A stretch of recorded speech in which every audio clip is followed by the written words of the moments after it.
নমস্কার, আমি অ্যাস্ট্রোলজার মনীষা শাস্ত্রী বলছি। আমাদের রাশিচক্রে আগে দেখে নিতে হবে কোনো শুভ যোগ আছে কিনা বা কোনো অশুভ যোগ আছে কিনা।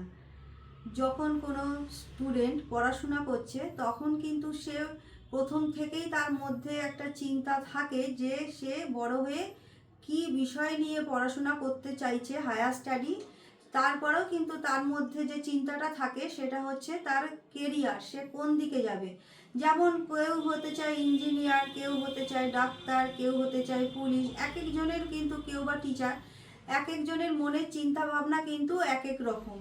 তাহলে কে কোন দিকে যেতে চাইবে সেটা কিন্তু তার জন্ম রাশি চক্র দেখেই সঠিকভাবে বলা যায় যে তার কোন দিকটা গেলে ভালো হবে। অনেকেই অনেক রকম ভাবে যে আমি বড় হয়ে এটাই হতে চাই, তারা কিন্তু সে স্ট্রিম নিয়েই পড়াশোনা করে।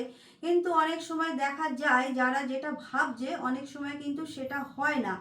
তার ফলে কি হয়, তাদের মনোবল ভেঙে যায়, তারা কিন্তু অনেকটাই নিজেদের দুর্বল ভাবতে শুরু করে।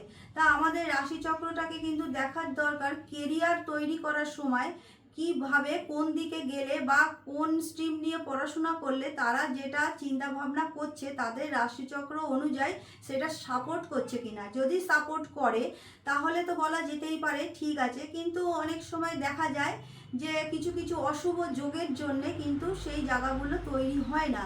যেমন আমাদের জন্ম ছকে গুরুচণ্ডালী দোষ থাকে, তারপরে থাকে কাল সর্প যোগ যেটা থাকে, তারপরেও কিছু কিছু এমন যোগ থাকে যেগুলো কিন্তু মানুষের যে ইচ্ছাগুলো থাকে কেরিয়ার তৈরি করার সময় যে মনটা থাকে, যে ইচ্ছাটা থাকে, সেগুলো অনেক সময় হতে দেয় না। তা যদি কখনো কারোর ছকে কাল সর্পযোগ থাকে, সব ক্ষেত্রেই যে কাল সর্পযোগ অশুভ হবে তাও নয়, কিন্তু তুলনামূলকভাবে দেখা যায় কেন্দ্রস্থান থেকে যে কালসর্পগুলো শুরু হয় সেগুলো কিন্তু একটু বেশি ক্ষতিকারক প্রভাব দিয়ে থাকে। এবার যদি কারোর লগ্নে রাহু থাকে আর সপ্তমে কেতু থাকে, সেখানে কিন্তু এটাকে অনন্ত কালসর্পযোগ বলা হয়। সেক্ষেত্রে কিন্তু মানুষের প্রথম দিকে সাফল্য আসে, তাদের ইচ্ছাগুলো কিন্তু পূরণ হয়, তারা যে স্ট্রিম নিয়ে পড়াশোনা করছে বা যে কাজটা করছে তাতে কিন্তু অর্থ উপার্জন করতে পারে। কিন্তু হঠাৎই দেখা যায় যে তাদের শরীরের দিক থেকে হঠাৎ করে কোনো প্রবলেম চলে আসে, সেখানে কিন্তু তারা যেখানে যে পজিশনে ছিল শরীরের জন্য কিন্তু তাদের পজিশনটা নষ্ট হয়ে যায়। বা লগ্নে রাহু যখন তাদের থাকে সেইটা হঠাৎ করে তাদের জীবনে এমন সমস্যা নিয়ে আসে, বিশেষ করে যখন কারোর কালসর্প চলে তখন কিন্তু রাহুর দশা বা কেতুর দশা বা অন্তর্দশা যদি কারোর সেই সময় চলে তখনই কিন্তু নেগেটিভ প্রভাবটা বেশি নিয়ে আসে। রাহু যখন গোচরে চতুর্থ অষ্টম দ্বাদশে থাকে বা দৃষ্টি দেয় সেই সময় কিন্তু কাল সর্পযোগের প্রভাবটা বেশি ক্ষতিকর হয়ে যায়। তারপরেও যেটা দেখা যাচ্ছে যে সপ্তমে রাহু আর হচ্ছে সপ্তমে রাহু আর হচ্ছে লগ্নে কেতু, এই ক্ষেত্রে কিন্তু যেটা দেখা যায় সেটাকে বলা হয় তক্ষক কালসর্পযোগ। এক্ষেত্রে কি হয়, মানুষের ইচ্ছাগুলো পূরণ হয় ব্যবসার দিক থেকে। এখানে কিন্তু যেহেতু সপ্তমে রাহু, সেখানে কিন্তু হঠাৎ করে ব্যবসা চলতে চলতে বন্ধ হয়ে যাওয়ার মতো সমস্যা দেখা দেয়। অনেক সময় আপনারা দেখবেন যারা লটারি বেশি কাটে, জুয়া সাট্টা এগুলো খেলে, এই সব ক্ষেত্রে কিন্তু যাদের সপ্তমে রাহু আর লগ্নে কেতু এই তক্ষক কালসর্পযোগটা চলছে তাদের ক্ষেত্রে কিন্তু এই প্রবণতাটা বেশি দেখা যায়। তা এখানে দেখা যায় হঠাৎ করে ব্যবসায় লস। যখন কেউ পার্টনারশিপে বিজনেস করতে চায় দেখে নিতে হবে যে পার্টনারশিপে করলে কিন্তু অনেক সময় এখানে সমস্যা চলে আসে। তা কার কোন কাল, আবার এদিকে যদি কারোর দশমে থাকে দশমে রাহু থাকে আর চতুর্থে কেতু থাকে, সেখানে কিন্তু এটা ঘাতক কালসর্পযোগ হয়ে যায়। তাহলে লগ্ন চতুর্থ সপ্তম দশম কেন্দ্রগুলোর রাহু কিন্তু বেশি এফেক্টেড দেয়। সেখানে দাঁড়িয়ে আপনাদের দেখতে হবে কালসর্প যোগ থাকলে এক একটা ঘরে কিন্তু এক এক রকম ফল দেয়। চতুর্থে যদি থাকে সেখানে কিন্তু মানে তাদের অর্থ ইনকাম হবে, তারা সব ইচ্ছা পূরণ করতে পারবে, কিন্তু পারিবারিক সুখটা সেখানে কিন্তু তেমনভাবে আসে না। বিবাহে সপ্তমে থাকলে কিন্তু বিবাহিত লাইফ নিয়ে অনেক সমস্যা দেখা যায়, বিয়ের পরেই কিন্তু দেখা যায় কয়েক বছর ঘর করার পর ডাইভোর্সের জায়গায় চলে যায়। তাই এগুলো আমাদের ছকটাকে মানে দেখা যাবে। মানে কেরিয়ারের জায়গায় দেখতে গেলে তো দশম ভাবটাকেই দেখতে হবে, সেখানে যদি কালসর্প এসে যায় তাহলে সেই মনের মতো কেরিয়ারটা হবে না, যেদিকে যেতে চাইছে সেই জায়গাটাই কিন্তু তারা পৌঁছতে পারবে না, আর পড়লেও মানে পারলেও ঠিক সেভাবে সঠিকভাবে সাফল্যটা আসবে না। তাই এই কাল সর্প যোগটা আপনাদের রাশিচক্রে আছে কিনা সেটা আপনারা একটু দেখে নিন, আর থাকলেও কেন্দ্রস্থানে আছে কিনা সেটা দেখে নিন। কাল সর্প যোগ থাকলে কিন্তু এরা অনেক উচ্চাকাঙ্ক্ষী হয়, এরা জীবনে অনেক আশা পূর্ণ করতে পারে। সেখানে যে সবসময় খারাপ হবে আমি বললাম, সবসময় খারাপ হয় না, কিন্তু কিভাবে আছে, কোন পজিশনে আছে সেটা একটু দেখে নিন।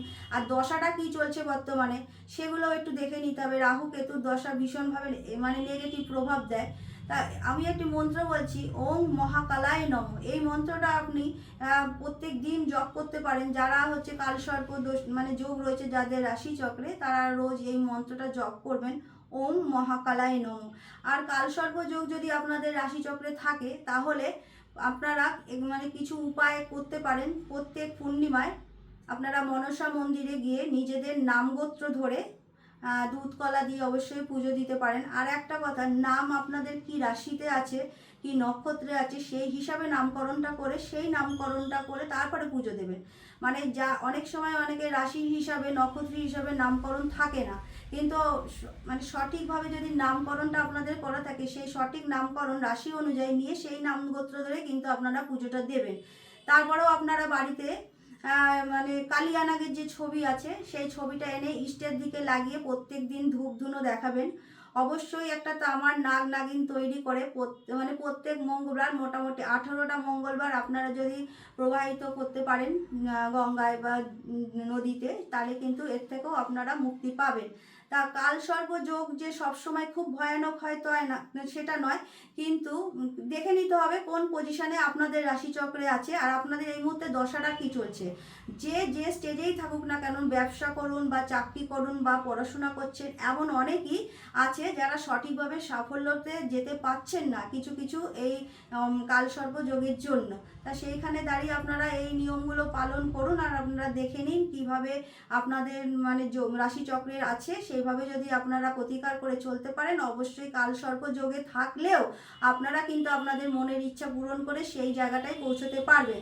বারবারই বলছি, কালসর্প যোগ যে সবসময় ক্ষতিকারক হয় তা নয়, কিন্তু কিভাবে বসে আছে আপনাদের রাশিচক্রে সেটা আগে দেখার দরকার।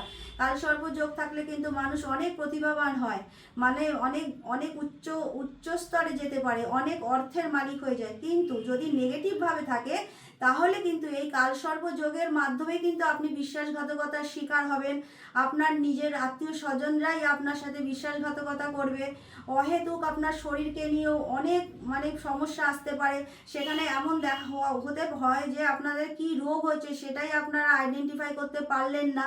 হয়তো রোগটা এমন জায়গায় গিয়ে পৌঁছলো যখন আর সমস্যা হয়ে যাচ্ছে রোগটাকে প্রতিরোধ করতে। তা এগুলো কালসর্প যোগ থাকলে হয়। কালসর্প যোগ থাকলে ভীষণ আকারের লসেস হয়, যেগুলো কিভাবে আছে সেটা দেখে নিয়ে বুঝতে হবে যে কালসর্পটা আপনার জীবনে কিভাবে প্রভাব ফেলবে।